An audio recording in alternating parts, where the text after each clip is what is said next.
Welcome, everybody. This is the Legislative Action Committee for Monday, February 2nd, 2026. Here's the mission for Micah. Next slide, please.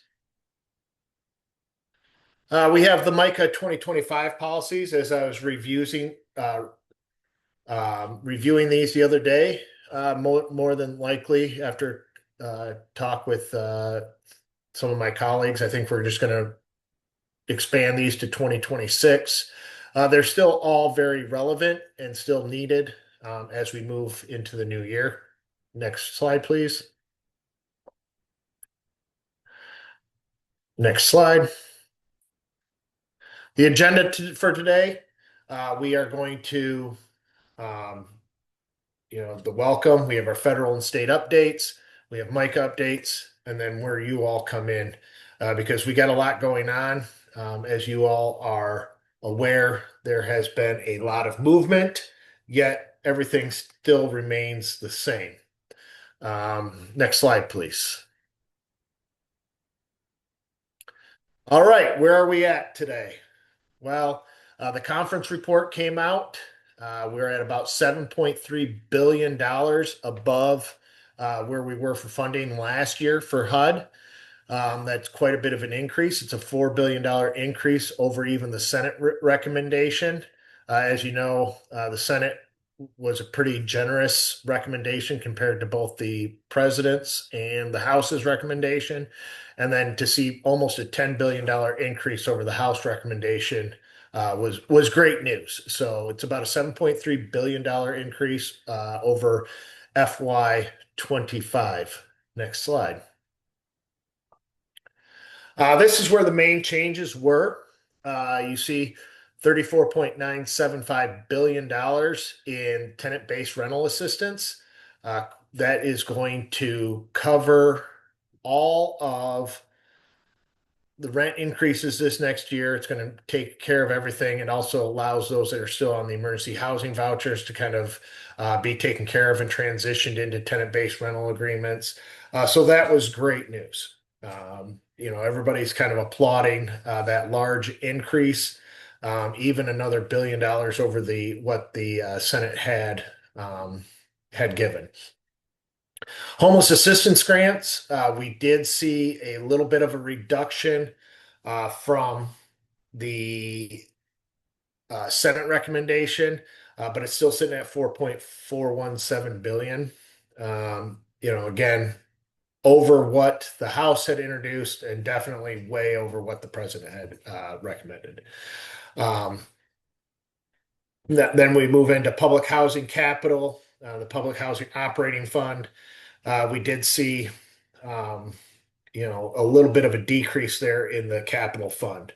Not sure why that was decided upon, why there was a reduction there, but that could be significant moving forward.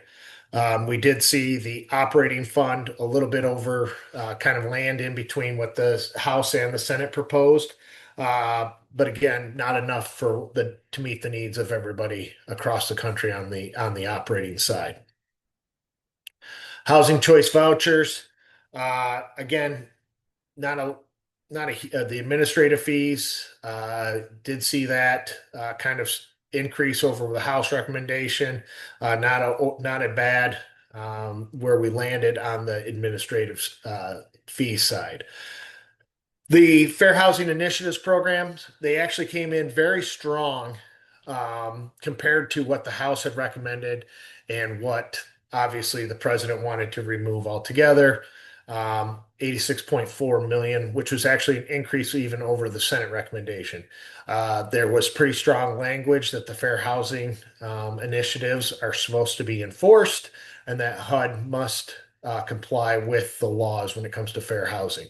So again, that's pretty good news as an overall. CDBG came in at the House ask of 3.3 billion. Again, should help with development projects for communities. And then we did see a large increase in elderly housing and then a pretty good increase on the disability housing. Both those is very important and we'll continue to go forward with those. Yes, Eric. Yeah, I just wanted to point out to everybody that, of course, there are a lot more elements within the budget itself, and we've just keyed in on these particular pieces that we thought were larger components of it. So this doesn't mean that these are the only good things that are in it, but these are just the ones that we're able to share with you right now. Right. And Amy, could you go ahead and drop in the link for the analysis from both NLHC and the Senate appropriations? Kind of give great overviews of the budget. And then even the NLHC, National Low Income Housing Coalition, actually breaks down each section of the HUD budget and tells you, how it compares to both the um, or to the president's recommendation, what passed out of the House, what passed out of the Senate. Um, Next slide, please. The CR, the continuing resolution that we were working under, expired at midnight on January 30th. We are now technically in a government shutdown, except for the Department of Agriculture. They are continuing, and most of DoD functions are still continuing. So there are 12 as of today. There are 6 budgets that are shut down um, across federal government. And we do not know when they will reopen. If you listen to what is coming out of DC, the Senate agreed to pass the 5 remaining budgets with only one. Um, the Department of Homeland Security receiving a 2-week extension while they negotiate on ICE and Customs and Border Patrol. Um, that was sent back to the House. Speaker Johnson said he is not going to rush a passage of those bills. He's not looking forward to it. And now there's even more fracturing of the Republicans in the House. As you remember, there is only 2 votes they can lose with the retirement of Marjorie Taylor Greene, Doug LaMalfa's passing away, and one other Republican was in a serious car accident. So really, the margins are razor thin. Now you have the MAGA faction in the House um, wanting to put elections protections into the appropriation bills and tie those bills, tie the election integrity bills with the appropriation. You have those that want to fund ICE for the entire year. So it's becoming this monster that, hopefully they take the bills up tomorrow. That it was the initial plan. But the Rules Committee meets today at 4 o'clock, so more will be understood. Again, if they vote up, down on what came out of the Senate, then the bills don't have to go back to the Senate. If there's any changes to either the DHS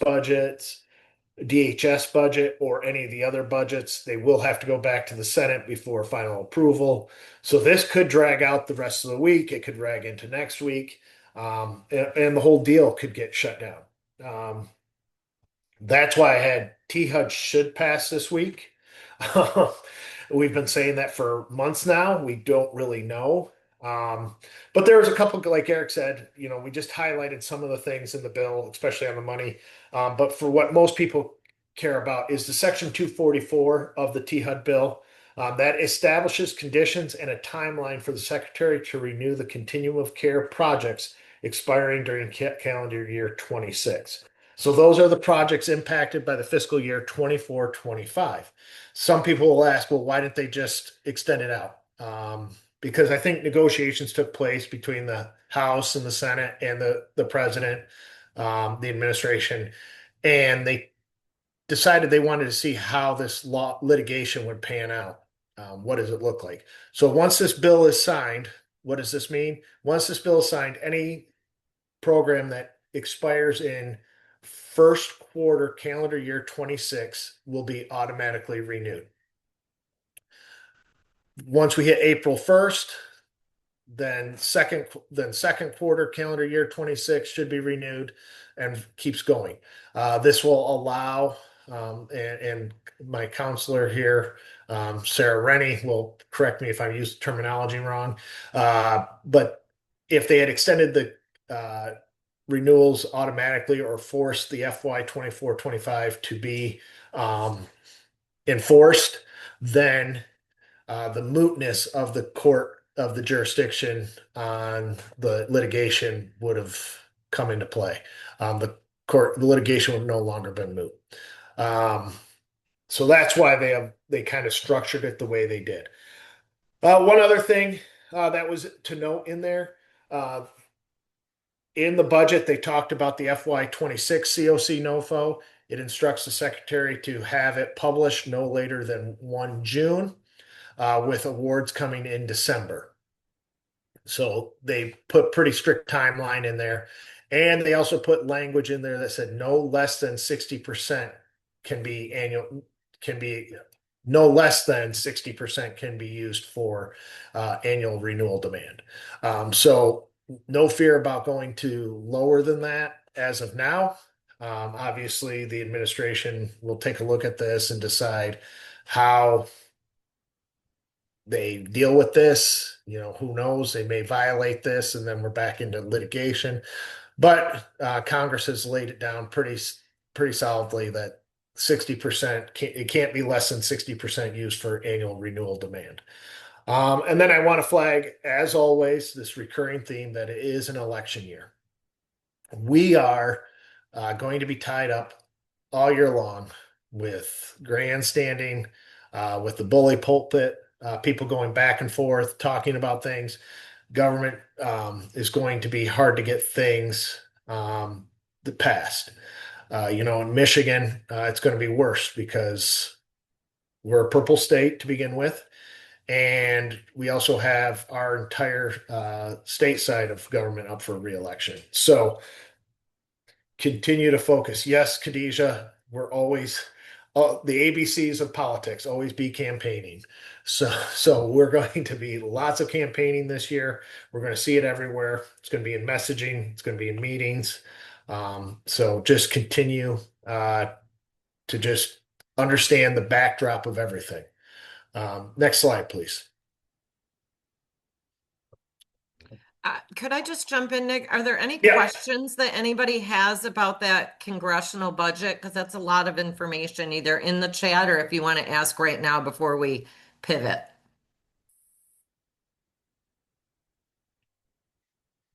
Yep. If anybody has any questions, just go ahead and come off mute and ask. Yeah. Hi, it's Mitch Bloom Alexander. Thanks for all this update.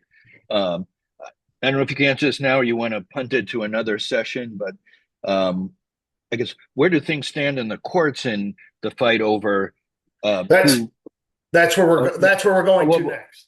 Yeah. Well, not the court, not the specific one about the HUD, but the one about when things are the administration sued because they they're not spending money that they're supposed to. So what, if this is all put in place, what are the courts saying on that broader question? Well, you have the Impoundment Act and the rescissions, and the Impoundment Act. They lost on a lot of the Impoundment Act stuff, and they've had to reinstate. But yeah, I mean, there's always that issue with impoundment. But if it comes to that and they blow past the June 1st deadline on issuing the NOFO, we may have to see another lawsuit. But then also with the lack of passage of a budget, we don't know how, they are giving out timelines, but we have to see when the budget's passed, what timeline are they going to follow? Are they going to actually follow the timeline, or are they going to slow roll things? These are all questions that under normal government operations would not happen. So we're all going into uncharted territory. I wish I could give this great answer to you, Mitch, but this is the first time we are, in this at least in recent memory, and probably in the memory of anybody that's on this call, that we've gotten to this point. I wish I had a spot on answer, Yeah. but this is all uncharted territory. Well, understood. Thanks, Amy, for dropping. If for those that don't understand what the Impoundment Act is, Amy dropped a um, link in there about what the Impoundment Act is. But basically, Congress has the power of the purse, and um, people will, basically what Congress assigns, the president must enact.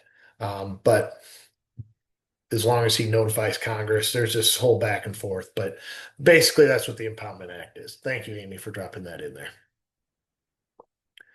Any other questions?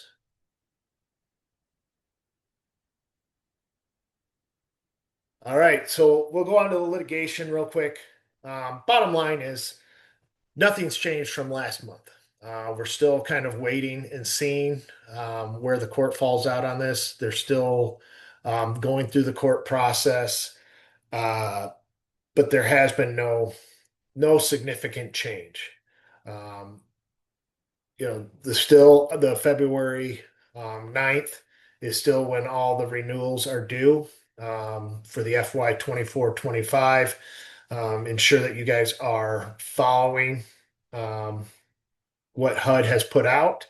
But again, the court order did not say they had to issue those funds.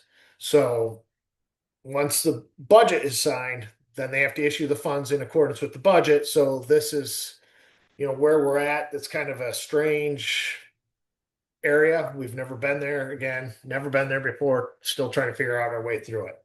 Next slide. Again, the NOFO was withdrawn. The FY 25 NOFO was withdrawn at 2:30 right before the 3:30 hearing, which then subsequently led to the December 19th NOFO, which is not enacted either. But the administration has said that if they do come out as winning the litigation, that is the NOFO they will go with, is the December 19th NOFO. Next slide. Again, new NOFO, but there's no force or effect because of the 1219 stay. Next slide, please. We had the written order. Next slide. It is the renewals and allocations are open on the FY 24-25. Again, due the 9th of February. Awards expected sometime in March, but they do not have to issue them. And then again, if when the budget's signed, they have to follow what the budget says. It's just we're just in a strange. I keep saying this. We're in a strange world. We have really no comparison to go back to on this, and I know it's hard for everybody that's trying to plan budgets and keep programs open, but it's the reality we're dealing with right now. So does anybody have any questions on the litigation?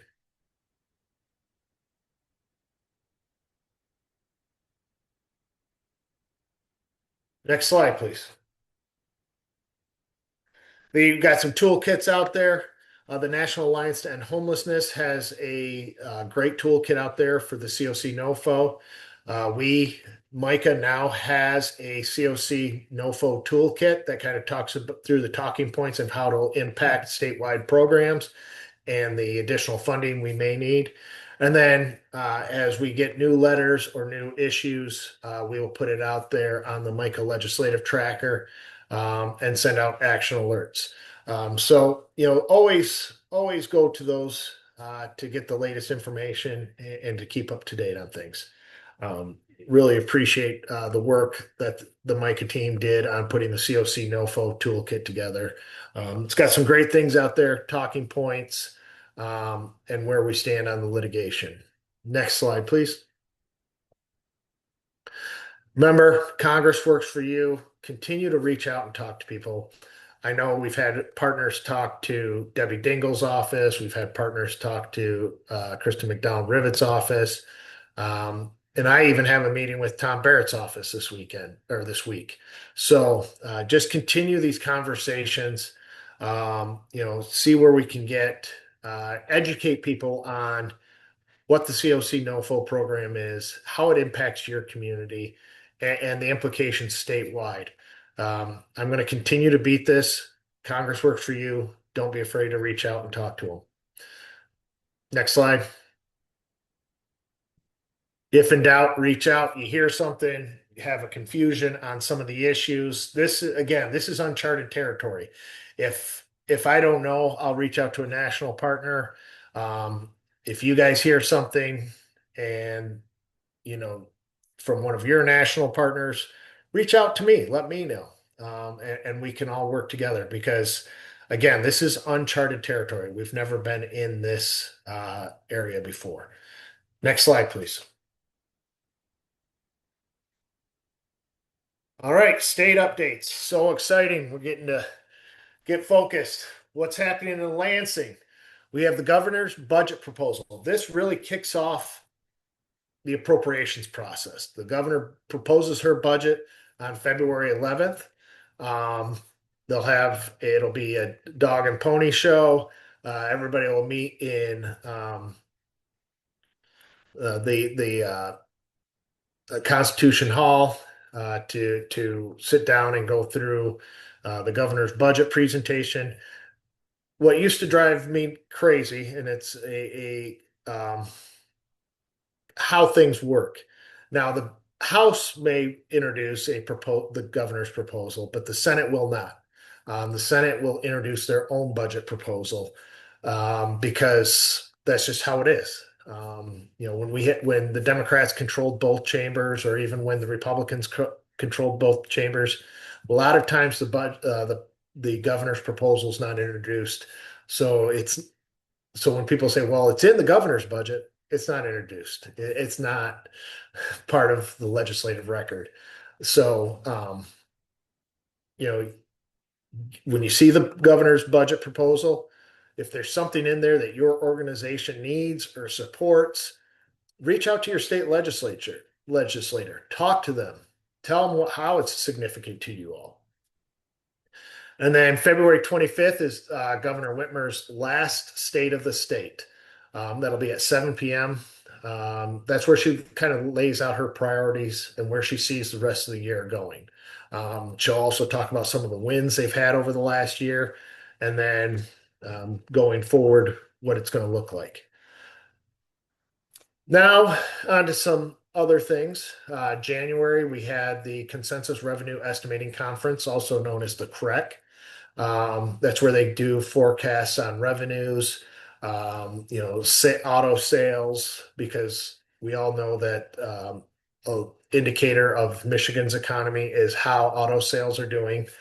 It looks like revenues are going to be down about $1 billion over the next year. This is very significant. Most of that isn't due to lack of tax revenue coming in. A lot of it was due to the changes done under the roads deal last year with the House and the Senate and the governor's office. What that did was it realigned where taxes go, where it comes from. You got to remember they use some of the general fund to offset the gasoline tax to make it, so by and large, revenues are going to be down about $1 billion for general fund. This will help shape the budgets that come out of both the House and the Senate. And then in May, we'll have another consensus revenue estimating conference, which will actually decide how the budgets are structured for conference, and then eventually signed into law in June. So we'll see what this looks like in May. If projections continue down the road of $1 billion, or do we get a bump does something happen that causes a bump? I go back to 2020. We did a consensus revenue estimating conference in January. Looked like revenues were going to be down. They did one in May. Revenues were going to be way down. And then in August, because of the influx of federal funds, all of a sudden the budget was flush with cash. So things can happen that changes these estimating conferences, and really drives the budget decision. Because it's an election year, the governor set out that she would like to see the budgets done by June 30th, which back in 2019 we set as the statutory due date of both the state education budget and the K-12 budget and the full appropriations. However, we've blown past that deadline many times, most famously this past year. But because it's an election year, people are going to want to be campaigning during July and August. So instead of being back in Lansing. So I do foresee the budgets being passed by the end of June, campaigning in July and August. They'll come back for a couple of weeks in September, and then recess again till after the election. So it'll be a quick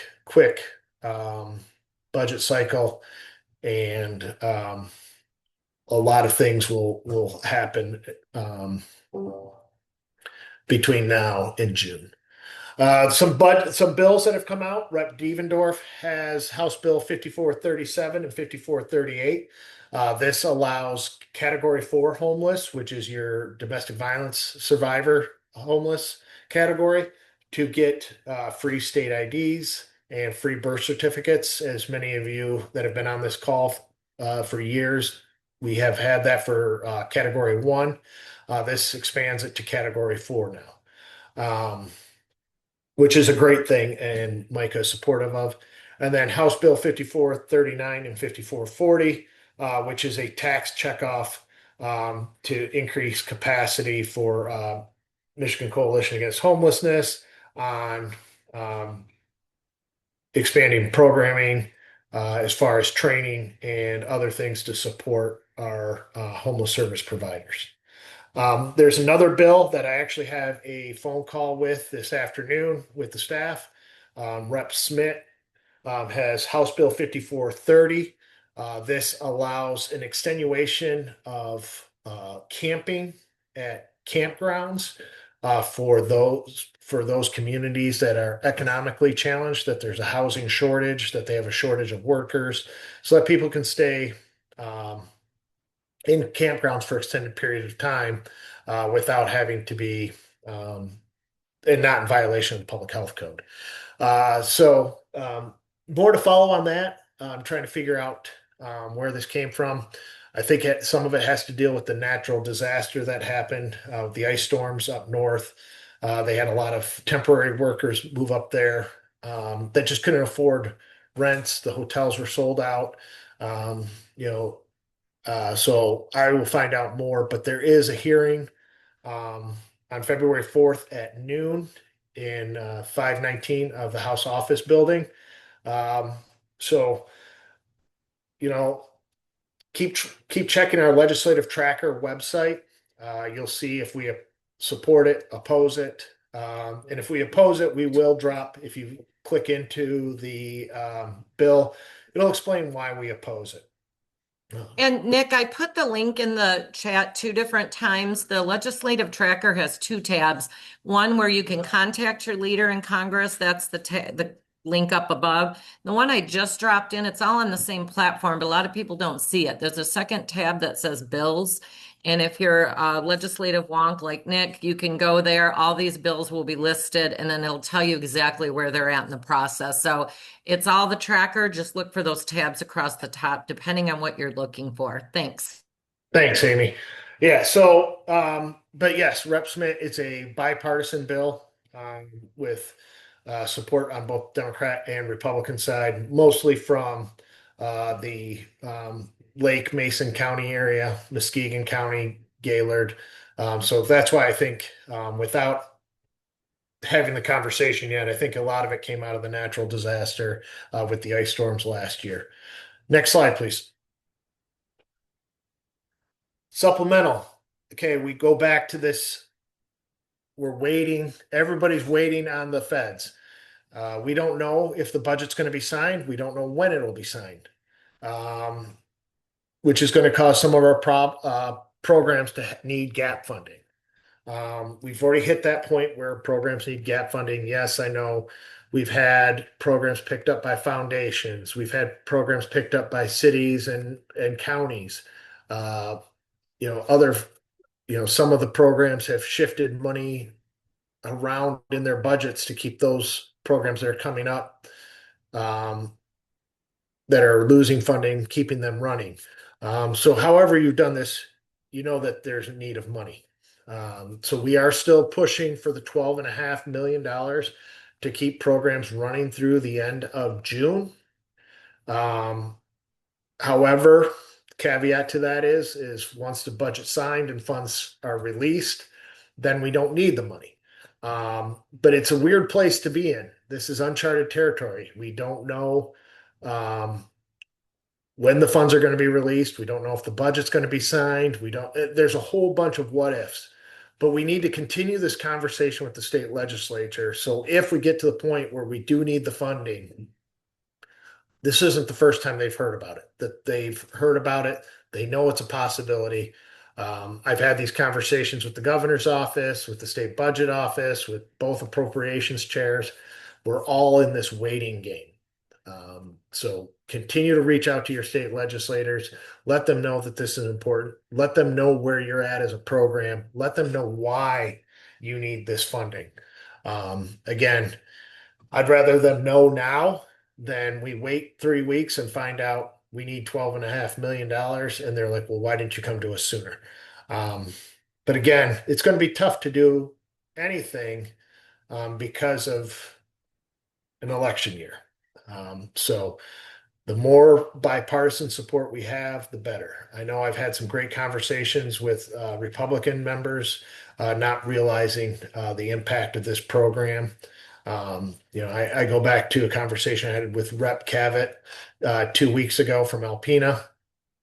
Had a great conversation with him. He didn't understand the implications of the COC NOFO. He knew his uh,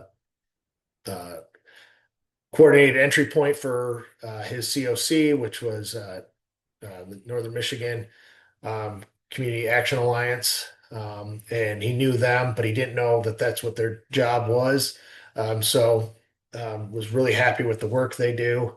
But we need to continue to push, let everybody know what we do and how this lack of funding is going to impact all of us. Next slide, please. All right, criminalization. We are seeing Cicero Institute and the encouragement of criminalization. We saw it in the NOFO. We're hearing it, and it's picking up steam across all states, red, blue states, purple states. And we're seeing it at home.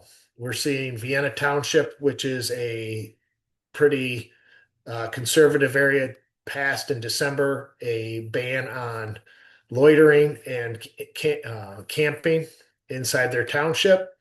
I will say that I've read the articles. I wasn't there, didn't read the minutes, but from the interviews given, the reason Vienna Township enacted these ordinances seemed more that along the lines of NIMBYism. We don't want it in our community, instead of helping those people that are homeless in their community. We're seeing it in East Lansing. East Lansing has a ordinance 1560 that us, the ACLU of Michigan, and the National Homelessness Law Center sent a letter to the city council and to the mayor on, asking them to not vote on ordinance 1560, which would ban loitering and camping inside of the city of East Lansing. If you ask some of the city council, it's kind of a done deal because the business owners want it. If you ask some of the city council members, they aren't voting on ordinance 1560 because they're just going to update some of the other ordinances. This is just kind of a parliamentary trick to get around going going through the normal process of creating a new ordinance. If we just update it, it doesn't sound as bad as doing this. And we know criminalization of homelessness, banning camping, banning loitering. Eric sent an article that Eric, is it Arkansas or Alabama has a statewide prohibition on panhandling now. It's Um, Alabama that was pursuing yeah, it. yeah, they're pursuing it. They expect it to go to the Supreme Court. Um, we just continue to see this when people are trying to survive on a daily basis. We can't criminalize them. We're not going to address homelessness by fining people, by giving them a record, by throwing them in jail. None of these processes work. It costs more money, one, for the locals. Two, it puts our first responders instead of social workers and homeless service providers as the first line of response. I can tell you, I've had communications with the Michigan Chief of Police Association. They don't like criminalizing homelessness because they'd rather focus on violent crimes and protecting the community instead of arresting people just trying to survive. So if you hear about a movement in your community to criminalize homelessness, please let me know. We have built a pretty great coalition with the National Homelessness Law Center and ACLU of Michigan. Um, if you need support in your community to end a criminalization effort, please reach out to us. Go ahead, Eric. Yeah, just to add to that, as we're thinking about this being an issue, we've been talking about this for a few years now. Some of you have some familiarity, some of you, this may be a new thing as far as us talking about this. It's not us going into the attack mode to tear down a community for taking action like this, but it's really framing it as, gosh, you really don't know enough about homelessness. And what you're doing is you're not problem solving, you're problem shifting. And Nick likes to repeat that catchy phrase that I use. But that's really the point when we're having a conversation. It's, well, have you really looked at the issue of homelessness in your community? I mean, seriously looked at it and thought about how you could be a part of the solution, that simply criminalizing it is not helping you understand more about the issue, or you taking an active role and being a partner and trying to address it. The reality is, what we see is kind of that ripple effect where one community may take some action, and then what happens is people get pushed from that community into the neighboring community and the neighboring community and the neighboring community. And we use that example here in the mid-Michigan area, where you talk about the city of Lansing. And then it's moved into Lansing Township, and then people are moved to MSU's campus, for example, for camping, and then it gets clear cut by the university, and then the city of East Lansing itself is pointing to this as being an issue that they want to address. The issue that they're addressing, though, isn't homelessness. They're trying to address some other issue, and they're not doing it, I think, in the appropriate way. So that's the conversation that we want to have here with communities when that's coming up. It's an opportunity for you to be reaching out and saying, hey, let's have a conversation about what this actually is, and let's see where collectively the neighbors, the neighboring communities can all be a part of this conversation, and not doing it in a silo. And someone Yeah. has their hand raised with a question. Go ahead. Santosha.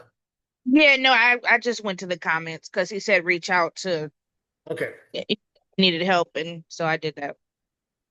Yeah. Yeah. Please reach out to us, Santosha, and we'd be happy to have that conversation. Okay, so how Because do I do that? Because I thought that when you said reach out, you meant like reach out right now in this meeting. just if you want to drop in your contact information, or you can email Well, me directly, and, yeah, and we'll we'll have our follow. contact information, Yeah. I think, on the last slide, so you'll be able to reach out to us directly. Yeah. And I replied with mine also when you first commented while Eric was speaking. It may not have gone through right away. You can contact me first, and then depending on what you need, if it's like talking points or how to deal with the media, or if it's to speak to any one of our staff, I'm happy to help you. Sorry, that got probably, we passed each other in the comments in the chat. Yeah, I mean, and I'll go back to when I first came to this position, Eric says, um, every once in a while, Nick, you're going to get a court settlement in your office because it's addressed to um, John Smith at homeless. So we are seeing homeless individuals being fined by communities. It will get sent to the court. They will not show up to court because they don't know about it or they just don't have the funds to pay the court fine. They then give a summary decision and send out the notice. And obviously, because their address is homeless, it shows up to me at the MICA headquarters. And that person now, once they don't pay their fine, they're going to have a bench warrant. And next time they do an encampment sweep, they're just going to arrest the individual for the failure to appear warrant. And we are now criminalizing somebody for just trying to survive that doesn't have the funds. So we will continue to see this more and more, especially as the Cicero Institute um, continues to push into other communities. And other communities do pass ordinances or laws that make it a crime to survive as somebody that's unhoused. Next slide. Where you come in, share what you're doing in your community. Talk about your successes. If anybody has any issues, this is where we want to discuss these things. This is where we want to, um, you know, to have these conversations to flush out where can we be of assistance? Where do you, what phrases have you used to communicate successfully? Where do you need other providers to assist you on doubling down on legislators? These are conversations. I'll give Jesse a shout out. She called me this morning and we walked through the legislative ask for the state legislature, where it is, what do we need? Why do we need it? It's going to take a team effort to get all this done. So does anybody want to share anything that's going on?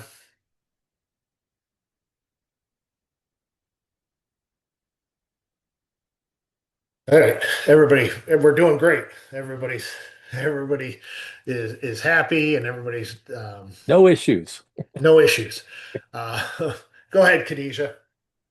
I mean, you already spoke to the issue that I'm like primarily focused on right now, which is the camping ban in East Lansing.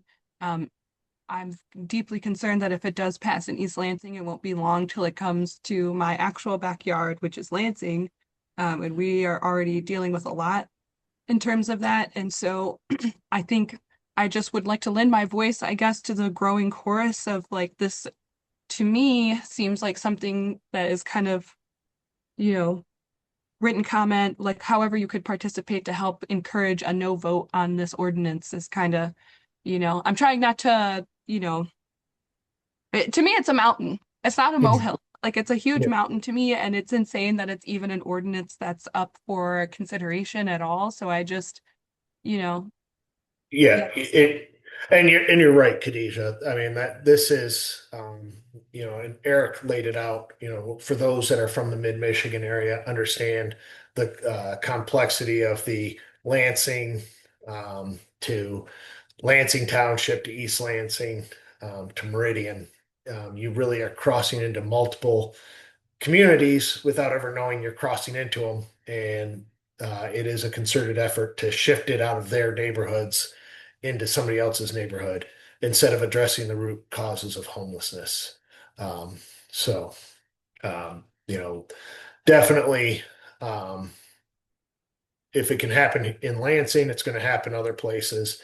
Don't be afraid to reach out. If you start even hearing people grumbling about it, go have a meeting with your city council member, with your county commissioner, and explain to them the root causes. of homelessness, and that it's not just people wanting to get over on the system. They are people that are just trying to survive. There's a million different reasons for homelessness, and you can't just criminalize it away. Arresting people does not make the problem goes away, it just shifts it. May I say something real quick? Go ahead, Clint. Yeah, so in Hillsdale several years ago, there was a ban similar to this that went before city council. And one of the things that I learned at that point in time that it was much more difficult to be sort of reactive to what was happening than it was to be proactive and set our game plan well ahead of time. So that would be my advice to you, Khadijah, is rally the folks that will advocate alongside of you and come up with a game plan now before it even comes to your community because it's difficult to get all those ducks in a row once it's before council. And typically, public comments, you get 3 minutes or whatever, and it's not enough time to be able to have all of those talking points. So just from my personal experience, Yeah. being prepared is extremely beneficial. Yeah, and Clint was fighting an uphill battle. Clint, thank you for all you did. Um, do do not envy your position after, especially reading the report that Hillsdale commissioned. Basically saying all the ills of Hillsdale were caused because of homeless people. Um, we know that not to be true, but City Council had their perspective, and that's kind of where the report went. But Clint is right. The more we talk, the more people listen, we can avoid being reactive to situations like this. Thanks, Clint, for sharing. All right. Does anybody have any other questions or concerns? Something they would like to share? All right. Next slide, please. Always go to our legislative tracker. It's backed up by Congress Plus. You can always click into the bills and see why we oppose something. If we support it, it's probably pretty clear why we support it. Even if we're watching it, there might be problems with the bill. We're just kind of seeing how it plays out. But definitely, if we oppose things, we will, as you click on it, we'll explain why we oppose it. Next slide. Advocacy is crucial. Raise your voice. Talk, talk, talk, talk, talk. If especially with the state budget, talk to your local legislator. Talk to them. Explain to them what is good for your community, what's bad for your community. If they don't hear from you, they're just going to make assumptions. And it's really important to have those conversations. If you support legislation or oppose it, don't be afraid to put in a card of support. You can also email or you can email the clerk if there's a piece of legislation you support or you don't support. They will put that in the record that your organization supports or does not support the legislation. And then join coalitions. Obviously LAC, we have Bridges to Belonging, we have CHA. There's all kinds of different with the Michigan League for Public Policy. They have different groups to join. But continue to watch for different organizations. I think we're going to continue to see this onslaught towards the most vulnerable citizens. They're continuing to, it shifted from undocumented to now to the homeless. And we did see kind of inklings towards those with mental health issues in the last NOFO. So it's going to continue, it's going to change, evolve, but be ready to join different coalitions to support those that are vulnerable in your community. Next slide, please. MICA updates. Next slide. Go ahead, Elizabeth. All right, so this is our first upcoming training that we have. It's going to be Monday, February 9th. It'll be virtual, and it is going to be on the forced outreach, working together to serve populations. The session will highlight effective strategies used by True North's Housing Resource Center and the West Michigan Housing Network to identify and engage these populations, build trust, and reduce barriers such as isolation, transportation, and limited resources. And participants will help to learn to recognize the characteristics of rural homelessness specifically and apply practical outreach approaches. And that in turn will help strengthen cross-agency collaborations. All right, and then the next one we have will be February 25th, supporting persons in homelessness regardless of their access to documentation. We all know this is especially relevant right now. This training is a nonpartisan webinar on the importance of supporting people experiencing homelessness during these very cold weather months. Most of our clients, citizens or not, do not have any access to documentation. This webinar will go through best practices in providing shelter, assisting in obtaining those documents, and meeting people where they're at. Back to you. Amy, do you want to talk about the policy in place? I would. Our staff has recently rolled out since last October, November, via social media, via Facebook Reels, etc., 2 to 3 minute videos on different topics. So if you see this template of a slide or these colors pop up, just click play and it'll take less than 3 minutes of your time, but it's a different format to share a lot of the information in meetings. And I encourage you to share them out on your social media platforms as well. Thanks. And it's called Policy in Place, and they come out a couple times a month from Nick, Sarah, and Eric. Thank you. Next slide.